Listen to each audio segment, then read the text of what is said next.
The shelf life of Elite Dangerous. It's either up or down depending on who you ask. I have a slightly different take though. Elite's future is safe, but it might not be what you're expecting. I'll get into that in just a bit, but first we need some context, and that context is not only player numbers, but also player interest. So, starting with player numbers. In recent weeks, both the gaming press and some YouTubers have been discussing the topic of player numbers for gaming in general. The consensus from these pieces seems to be that people are focusing far too much on the topic, and that it's largely a nothing burger and meaningless, and that in extreme cases, the focus is also toxic.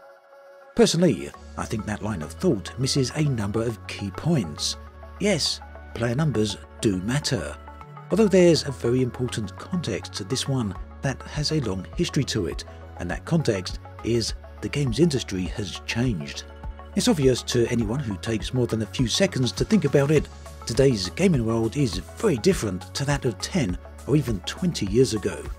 Today, the biggest PC and console games are live service games. Look at the top 5 games on Steam. As of this recording, Steam has a little over 22 million players online. And if we then look at the top 10 games currently being played, that's the top 10 games alone, we can see that over 2.2 million players are playing online live service games. Yes, that's 10% of the total online current Steam player base. Now there's over 50,000 games on Steam, and 10% of that player base are playing just 8 games out of that 50,000. And all of these 8 games are live service titles.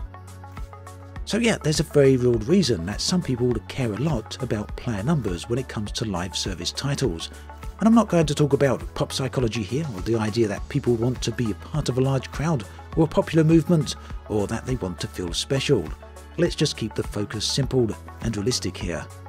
The point is then, how many people really want to invest time into something that has no future?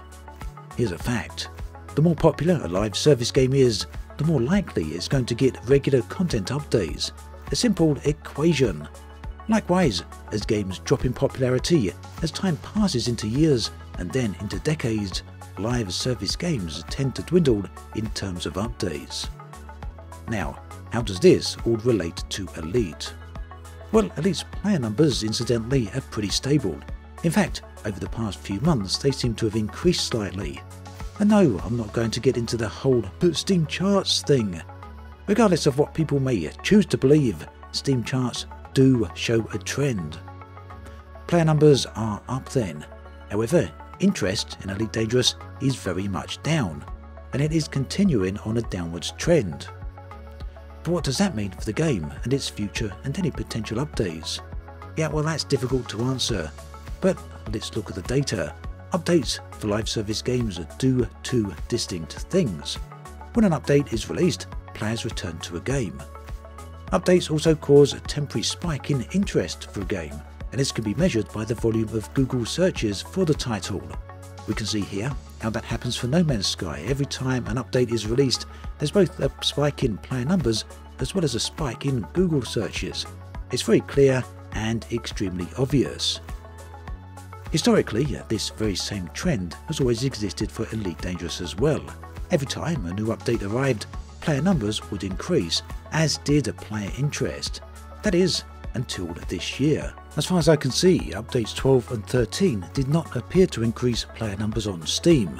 Neither did they increase player interest overall. This isn't necessarily a problem for the game, however, but it does mark a change for the game. And as a result, its future might not be what some people expect. The truth is that this is the nature of live service titles. They all have a shelf life. It doesn't mean the game closes or dies when the end of the shelf life is reached. It's purely and simply a best before date. Yet you can still eat many foods that have passed their shelf date. They're just perhaps different or not quite as good. Now, World of Warcraft went through that very same thing, and very visibly as well. Ultima Online did the same thing long ago. EVE Online is perhaps an example of a title on the extreme end of that equation. In either event, all those games are still around today, but they morphed into something different, and in some cases something very different.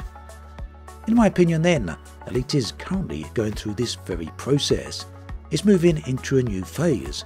It seems to me that 2022 is the year Frontier turned the oil tanker around for the game. A big slow arc of a course correction or a course change. Update 14, of course, is the last major update for Elite this year, and it might introduce some new gameplay elements, it might not, we'll have to wait and see. Update 14 is also the last visible update on Frontier's roadmap. Next year, Frontier are working on a change to a single component to the game. This will be a change to just one single core feature. Beyond that, Frontier haven't announced any further plans. So, what would a theoretical 2023 or 2024 Elite Dangerous roadmap look like? My speculation is that it would look a lot like 2022's. Mostly, such a roadmap will consist of minor fixes and changes, with the headline features being narrative updates. Additionally, there might be some narrative-related gameplay additions. In my opinion then, this is the change in direction Elite seems to be heading in. It's a move away from the big-ticket content updates of the previous years, updates such as engineering, multi-crew, the mining overhaul, fleet carriers, and the Hold Beyond season, and a move towards narrative-related content such as updates 13 and 14. Of course, all of this is speculation on my behalf. I don't have any inside knowledge, let's be clear on that. It's also possible I'm entirely wrong, and I would be fine with that if so. But that said, my opinion is based on the direction Frontier appear to be heading in, along with the public data we have available. That yes, I do think it's prompted by the change in both player numbers as well as player interest. These things all go hand in hand. Now, how you feel about this potential change will depend upon your playstyle and what you enjoy about live service games. If you like regular big-ticket content updates, then the shelf life of Elite might well be beyond its best before date for you.